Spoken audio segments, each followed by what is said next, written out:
British occupation of India, and he had arrayed against him the foremost power in the world at the time, and the foremost power in the history of the world at the time, namely Great Britain, which controlled at that moment 1/4 of the world's landmass and 1/4 of the world's population, something which irked Mr. Hitler very much, that the UK was constantly giving instructions to others about how wrong it is to be aggressors, but they controlled 1/4 of the world's land surface and 1/4 of the world's population. So, the Palestinians, they have arrayed against them a major regional power, and right behind that major regional power, they have to confront the foremost power in the world today, and the foremost power in the history of the world hitherto, namely the United States. So, at that level, the situation seems analogous. It's also true to say that I don't think the Palestinians have a military option given who they have to confront, and therefore at the level of tactics, it's also analogous to India under the British occupation.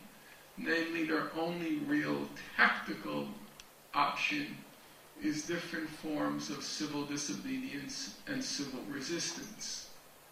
And so I sat down to look at what the Mahatma, Mr. Gandhi, had to say in the subject. Now, Mr. Gandhi's collected works are quite formidable. They run to 98 volumes, each volume of which is about 500 pages. Mr. Gandhi had a lot to say about many topics. In fact, the majority of his writing was not about politics. He was completely obsessed by diet and good health. He was a kind of premature Oprah. If you read, for example, his prison writings, he's writing home to family and friends.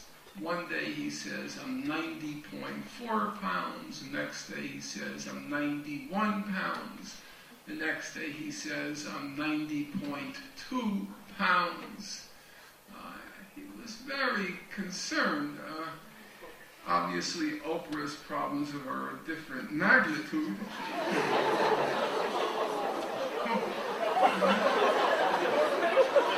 I don't know why people are shocked by that remark. Somebody the other day in Canada accused me of fat phobia, which I don't understand. Oprah has made an entire career on the fluctuations of her waistline. That's why most people buy the monthly magazine. At least that's why I look at the cover. In any event, of course, Gandhi had a lot to say about politics, and what he had to say I found quite insightful, quite useful. He said that politics is not about trying to change public opinion. Politics is not about trying to change public opinion. Politics is about trying to get people to act on what they already know is wrong. It's about trying to get people to act on what they already know is wrong. And that was a kind of revelation for me, because I came from a political tradition, in particular as a youth, when I was the age of most of the people in this room, where we thought that we possessed the truth, and we thought our truth was scientific, as predictable as the laws of physics, and our job was to go out to the world and to enlighten the benighted masses who suffered from all sorts of afflictions, like what we called back then false consciousness. But Gandhi said that's not what politics is about. You're not trying to enlighten people. You start from where they already know things are wrong, but they don't act on them. So, everybody in this room has had that experience. You get up in the morning and you start your day and you look around you and you say, that's not right. That shouldn't be. That's unfair. That shouldn't be happening. Even at this beautiful college, which I have slightly swooned over in the last few hours, I would have to say, if there was one imperfection, I would say the lockers are not right. You need to have somebody refurbish the locker room. It was very difficult to find one door that shut. Am I right about that? Raise your hand if you agree. We're the ones at the end of the road. And so you see things that are wrong, but most of us, beyond venting, expressing our outrage and indignation either to ourselves or to our friends and neighbors, we don't do anything about it. And so Gandhi says the purpose of politics, what he called satyagraha, truth power, is to use nonviolent civil disobedience, civil resistance, to shake people's consciences, what he called quicken the conscience of the public, quicken its conscience to get it to act. So what does that mean concretely? So I'll take an example from my own life as illustrative.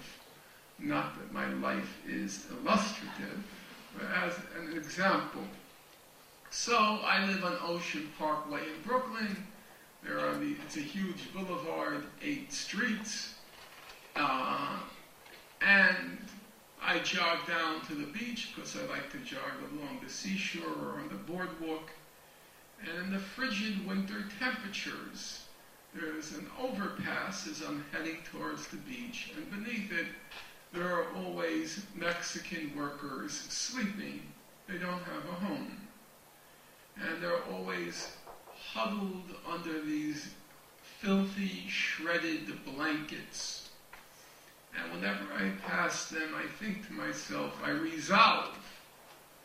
I have a whole closet full of winter coats. Going back to when I was literally 16 years old, I have a wonderful Mighty Mac, very good coat. You're nodding your head, you know the Mighty Mac? Very good coat.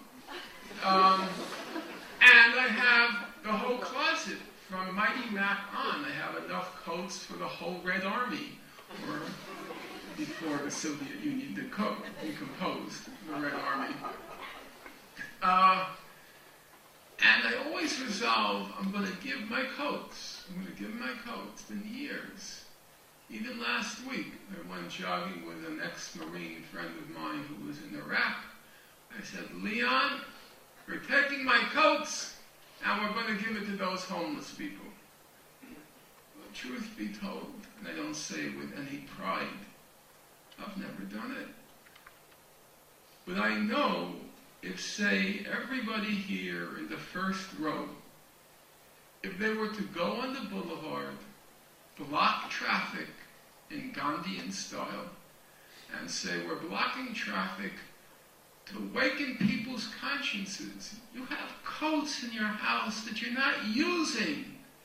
And there are all these people sleeping in the streets.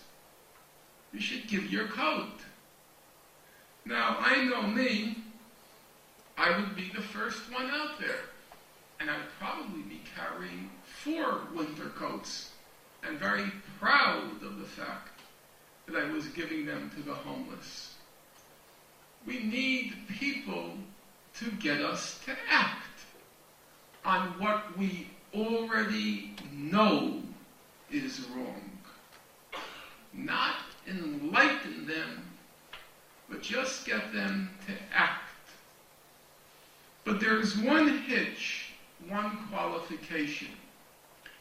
Even if you use the most moral means to get people to act, to quicken their conscience, even if you use the most moral means, it's not going to work unless they agree with your goals.